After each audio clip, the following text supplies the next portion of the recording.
পঞ্চগড়ের আটোয়ারীতে জাল টাকাসহ ৭ ব্যক্তিকে আটক করেছে পুলিশ। আটককৃতদের শুক্রবার ১৯ জুন সন্ধ্যায় বিজ্ঞ আদালতের মাধ্যমে জেল হাজতে প্রেরণ করা হয়। জানা গেছে, উপজেলার প্রাণকেন্দ্র ফকিরগঞ্জ বাজারে সুদূর কিশোরগঞ্জ জেলার বাগপাড়া এলাকার জনৈক সিরাজুল ইসলামের ছেলে চঞ্চল মিয়া ৩২ গত বৃহস্পতিবার জাল টাকাসহ ধরা পড়ে। অতঃপর পুলিশ চঞ্চলের দেয়া তথ্যমতে পার্শ্ববর্তী ঠাকুরগাঁও শহরের প্রাইম হোটেল এবং নিউ হোটেল সালাম এন্টারপ্রাইজে জরুরি অভিযান পরিচালনা করে ৭,২৮,৫০০ জাল টাকা ও ১,২৮,৫০০ অরিজিনাল টাকাসহ জাল টাকা চক্রের একাধিক হোতাকে আটক করেন।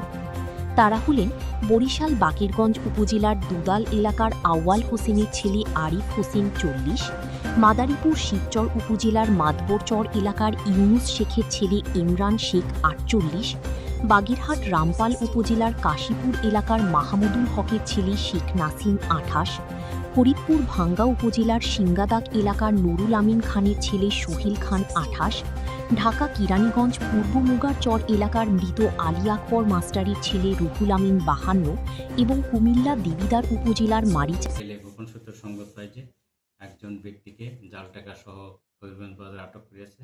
আমি তাৎক্ষণিক আটোয়ারী থানা অফিসার ফোর্সকে ওখানে প্রেরণ করে ধৃত ব্যক্তিকে আমাদের হেফাজতে নিয়ে তাকে ব্যাপকভাবে জিজ্ঞাসাবাদ করে।